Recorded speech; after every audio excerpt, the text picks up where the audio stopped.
Thank you very much, fellow Kenyans. I'm BABU Owino, Member of Parliament for Embakasi East constituency. I want to take this opportunity to condemn the gruesome murder of one Albert Ojwang at Central Police Station, Nairobi. I want to demand that the officers who committed this heinous act must be arrested and charged with murdering one innocent man, Albert Ojwang. The apex of the law, the Constitution, and the Penal Code outlines clearly on how matters should be dealt with once an arrest is made. Going to an extent of murdering an innocent man, moving all the way from Nairobi, wasting government resources in the name of Subarus, going down to Homa Bay, passing so many counties to arrest one person whose only mistake was to speak the truth on social media, was only to outline how Kenyans are suffering, was only to show Kenyans that there is high cost of living, that there is overtaxation, and that there is unemployment in this country. By pointing out unruly officers in the government by the name Eliud Langat, who is a Deputy Inspector General of Police, you take an opportunity to go all the way to Homa Bay, arrest an individual, arrest Albert, move all the way back to Nairobi, noting that there are so many police stations within Homa Bay County. You bypassed all those police stations, came back to Nairobi, took an innocent young man from the dad with an intention to kill, premeditated the death of one Albert Ojwang. Reaching Central Police Station, you tell us stories which we only hear in movies, that Albert Ojwang hit his head severely on the on the wall. Does not add up. It's so sad. And what a time to live in this country, Mr. President, under your watch. You need to take time and reflect. You need to sit alone for a whole day. Reflect how you were brought up. Reflect how your mom brought you up. As you always say that you are brought up from a very humble background. Reflect on that. Reflect how far you've come to where you've reached. Reflect on what you want to do to Kenyans, and reflect on the legacy that you want to leave behind.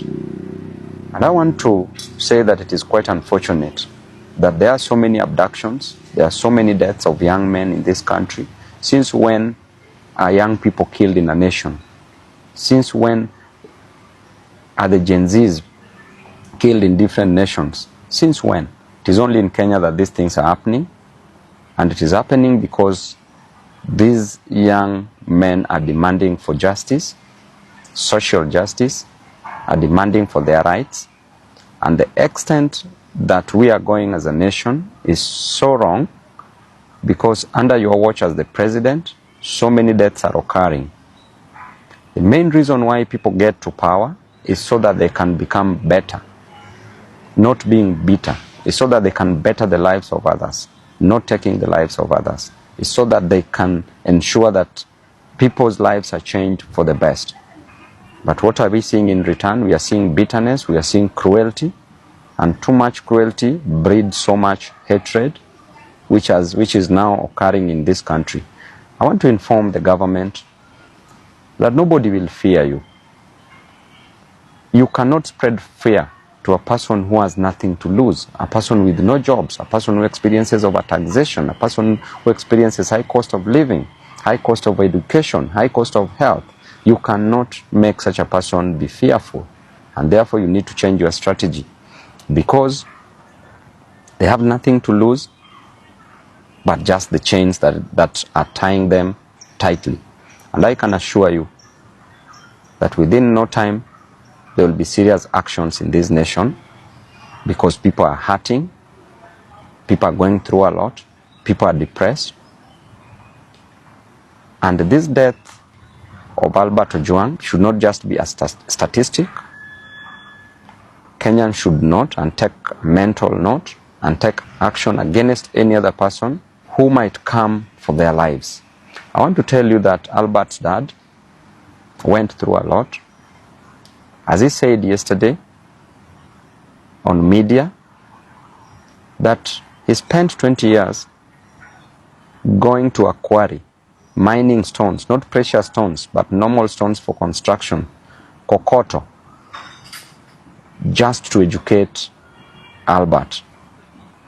Went through a lot in life to educate Albert. Then Albert graduated, became a teacher, had a 1-month-old child, a young family, a wife left behind, just for you to come and take the life of this innocent soul. We are watching you keenly. As a leader, I will speak my mind, and I will never give you the key to my brains. I will never suspend my reasoning just for blind following. I will die where Kenyans are dying. I will be with the Kenyans. And to the Inspector General of Police, please move with action. By now, it would be an honor if you would have resigned. But because of greed for power, I know you won't. So what you can do is to take action against